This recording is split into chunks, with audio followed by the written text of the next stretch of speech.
Good evening and welcome to this week's edition of Perspective. And today on State of the Nation, we look at two issues. First, cancer, and also later on we'll be discussing matters, the war on graft. Actually, less than a week, we've lost two leaders to cancer. And to put these figures into perspective, according to Global CAN, World Health Organization International Agency for Research on Cancer, approximately 47,887 people get the disease annually in Kenya, while 32, that's where the disturbing statistics lie, 32,987 die from it yearly. Well, to put these two issues into perspective, it's an honor and privilege to be hosting a veteran politician and also a former senator, Madam Elizabeth Ongoro. Thank you. Welcome, and thank you for coming. Thank you. Now, looking at the statistics and what we are seeing, today, shocking news. 3 days ago, shocking news. Not to mention Kenyans that are dying that we don't know about. Should cancer, as we speak, be declared a national disaster? Thank you very much. That's a very important question. But before I answer, allow me to lead the nation in a 2-minute silence in honor of our two great leaders who have succumbed to cancer this week. Honorable Ken Okoth, MP Kibra constituency, a very great leader, a young man, and one of the greatest women who have now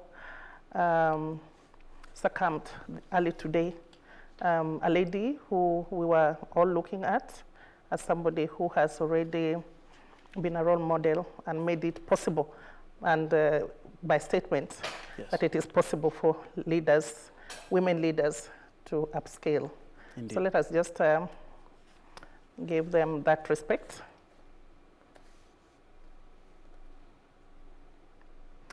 Thank you very much. Now back to your question.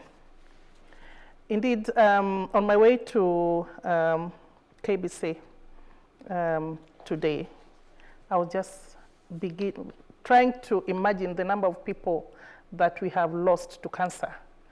And remember that all those numbers, especially even those figures that you have, mm-hmm, are figures that have been documented. Yes. That means you and me who might have access, mm-hmm, to some level of reasonable healthcare, mm-hmm, who have access to diagnosis, and then who then know that what we are suffering from is cancer. Mm-hmm. Those are the figures that we have. Yeah. But that leads us to the disturbing question of how many Kenyans die without even the authorities realizing that they actually died of cancer. Yes. Because one, they did not either go to hospital or something, or they went too late to a health facility which did not have the capacity to diagnose, or there was a misdiagnosis because of the facilities, and so on and so forth. So in my own opinion, those figures that we are holding, even as a nation, could be just 1%, yes, of what we're dealing with. Indeed. And now, having said that, if we are dealing with an ailment or something that is having the capacity to attack almost 10% of our population, of all ages, of, regardless of age, profession, and anything, it would only be in order that cancer should be declared a national disaster, but not just the declaration. It should be declared a national disaster, but with a commensurate budgetary allocation, not just to counties, but through a structured format from the national government that ensures, one, early screening, before even screening, enough civic education. The kind of intensive civic education, yes, that we conduct even during elections. Just elections that are taking us through either a referendum or something. Yes. That kind of intensive and extensive civic education. Two, facilities that are availed, not just in the hospitals, but at the constituency level and the ward level, so that all Kenyans can be screened. I've seen very good strategies given to diseases like polio, where we even have people going door to door. Why wouldn't we treat something like cancer with that kind of urgency and importance? At some level, when HIV was, I think, really becoming a disaster, I saw centers that were put up at the ward level, in primary schools, in every available facility for voluntary screening. And people were enticed, were encouraged, were given the privacy to screen. Why wouldn't we decentralize the screening of cancer? Because death is death. And now cancer seems to have surpassed all other diseases. So we can, as a nation, not just talk about it, not just have wishful thinking, but actually give it the commensurate budgetary allocation through the health ministry, and for those that have been decentralized to the counties, let the counties get specific funding to ensure civic education, early screening, and appropriate treatment. But not just that, even NHIF must now be relooked at, so that not only is it, like now I think it has been upgraded to be able to take care of part of the bills. But when you're dealing with Mama Mboga from Siaya County, from Kwale, from Kaloleni, somewhere. Oh, I mean, even if it is 50,000, and you have already paid for her 25, where do you expect her to get the other 25?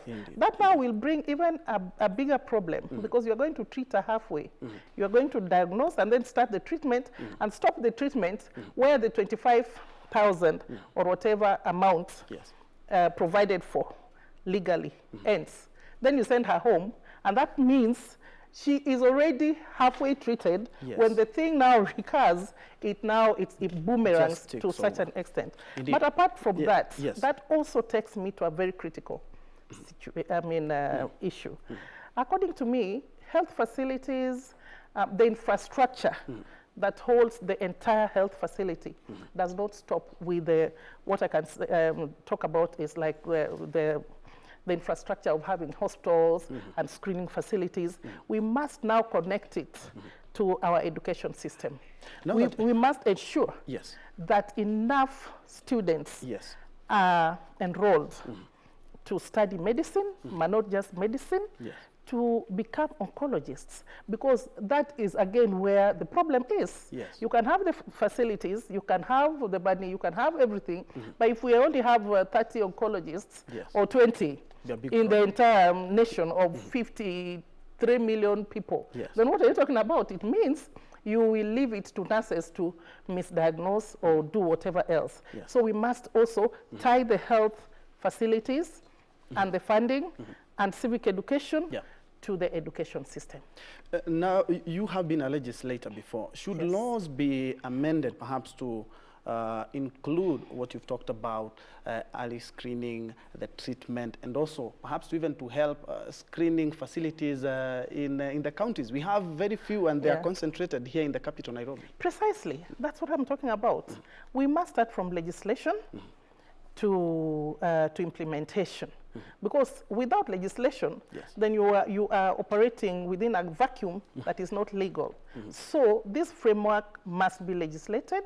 We pass laws that make it mandatory, for example, that every county must have a cancer screening center, not just screening, but commensurate with an oncologist, with, and you know, even before we train our own, it's just about, I really want to talk about budgetary allocation, because with enough money, you can attract doctors from anywhere, from any side part of this globe to come and work in this country if we attach the importance that needs to be attached. So laws must be amended to deal with early detection, the process of screening and treatment, and not just treatment for the sake of treatment, effective treatment, tied to early detection, tied to the education system that gives us enough oncologists, tied to the budgetary allocation that allocates enough funding to give us the right drugs, tied to NHIF for to take care of those of us who are not able to give themselves an insurance policy. So when we have that comprehensive approach, that is intensive and extensive, then we are able we are going to slaughter this monster. Let's shift focus. One of the leading causes is unhealthy living, unhealthy diet, and sometimes sedentary lifestyle that we are living. And most of us who are living in big towns, big contributor. Even obesity is also a very huge contributor. Yeah, but I would take it that obesity would contribute to just less than 1% of Kenyans, because most Kenyans are living below the poverty line. So they don't even have enough to eat. So talk less of eating until they are obese or whatever. But yes, there's a small clique of people in Kenya who are on the first lane. And this is where we even find legislators. This is where we find CEOs. This is where we find people who are managing companies and all that. Their lifestyle is such that they are so busy taking care of everything and everybody, and sometimes they don't have time for themselves. I want to talk from my own experience, being a legislator at one point in the ministry, you know, as an assistant minister and an elected member of parliament, at the same time trying to run my family, at the same time trying to keep up with politics. I can assure you, I was registered in 3, 4, or 5 clubs, I mean health clubs or whatever. Which clubs my monies would go the full length, the 1 year payments without me even visiting once, or just making an appearance where you're supposed to be in that facility for 3 hours. For a whole year, you visit twice for 30 minutes, because there's always an emergency. So the truth is, even to the leaders, I talk to the leaders, you know, and I've been there. I'm one of them. I'm a culprit. Health first. Take time off to do what is right with your health. You know, periodic checkups. Yes. Because life will move on, whether you are there or not. And for you to give maximum to your constituents, to the nation or anybody, you have to be at your best. But the society pushes, especially politicians, what is required of us is a little too heavy. And if you're not careful, you risk losing attention to yourself, towards yourself, even for 1 hour in 1 week, because every time you want to attend to the need of yet another constituent, of yet something else which is an emergency. So yes, even leaders must be encouraged to create time. But yes, there's another category of people who are leading sedentary lifestyles. Sedentary as in, you know, from vehicle to office, back to vehicle, 3 hours in the traffic jam, in the morning 2 hours traffic jam, you arrive home late. Lifestyle. Arrive home late, too tired, Indeed. go to bed, and on and on. Sedentary lifestyle. But also, we have the majority of Kenyans who are exposed to a lot of environmental hazards, which I was just reading something on my way here, is a leading cause of cancer. And I was shocked to note that even things like welding, you know, things like living next to exposed waste, you know, which is the norm in our country. You know, these lifestyle issues, you know, being in an environment where some people are smoking, you then become a secondary smoker, or is that what they call it? And even others, excessive drinking. Yes, even being in the, in a jam where all manner of vehicles are giving out fumes that you end up inhaling, which are very unhealthy. So yes, lifestyle, leading cause of cancer. Let's shift focus. My director tells me we need to pick up the pace. The war on corruption. We've seen in the last 1 week, we've seen something that people haven't seen in a long, long time. We haven't seen a cabinet secretary being arraigned in court. We haven't seen a governor arraigned in court this year. But we've seen those things happen. Is the war on graft slowly gaining pace? From where I see it, I want to state one. The fight against corruption, devoid of witch hunt, devoid of propaganda, devoid of incorrect information, or just a package of punishment to a people, to a person, to anybody, will lead us somewhere. Secondly, I'm impressed that now we can see some, tangible outcomes from the process. One, as I said earlier in another interview, we are now seeing a good coordination between the ESCC, the DCI, the DPP, and all these arms are coordinating well. The blame game has stopped. That's a good sign. They're coordinating. They don't need to cooperate, because if they cooperate, then that is in itself injustice. They don't need to cooperate. They need to just coordinate the way they are doing.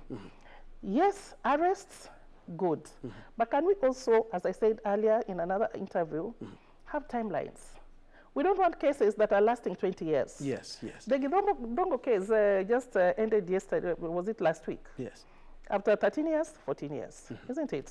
I mean, really, if you have a case that is going for 14 years, 15 years, at the end of it all, even those who took the case to court become, some events are overtaken with time, and some people, some witnesses have lost interest or died or decided it's not worth it or whatever. You lose crucial evidence the longer the case takes. If we can do like election petitions, which are also quite demanding, presidential petition, quite demanding. I saw the kind of volumes of documents. And they are all concluded. And we have a timeline. Let us put timelines on each corruption case. Back to our issue of cancer.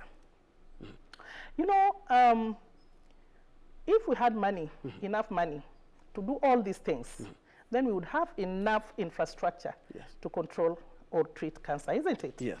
Now, this same money is what is being looted by individuals or a group of people. And in 2007, we had people who were taken to the ICC for crimes against humanity. In my own thinking, these are crimes that lead to the loss of lives of human beings. Now, if we look at corruption as something that leads to loss of life and classify it as a crime against humanity, because when you steal 50 billion from Kenyans or 100 billion, and if only you sit somewhere and think of how many screening machines we would buy with 100 billion, and how much medication, and how many people would be trained as oncologists, then really, if we classify you as somebody who is committing a crime against humanity, we will not be very far from the truth. So if we start looking at corruption with that kind of, from that point of view, with that seriousness, and with commensurate, serious we definitely change Kenya. We will change Kenya. Unfortunately, we're out of time, but just one quick question. Where have you been? The last time we heard of you was way back in the election. Where have you been? Oh my God. Wind up? Which country are you staying in? The people's president and the president of the nation told us, Kenyans, to stop politicking. And so, as a law-abiding Kenyan citizen, I decided to go slow and just appear once in a while, like now. Yes. Meanwhile, I'm around. Yes. Just not very active in politics at the moment. You can be active. Yes. I've only changed tact, but we were instructed not to be too active. Indeed. So I am just doing what I was told to do. Thank you so much, Madam, for coming. Indeed, Yes. that's where I put a cap on Perspective this week. My name is Njue. Back to more news. We headed for business news.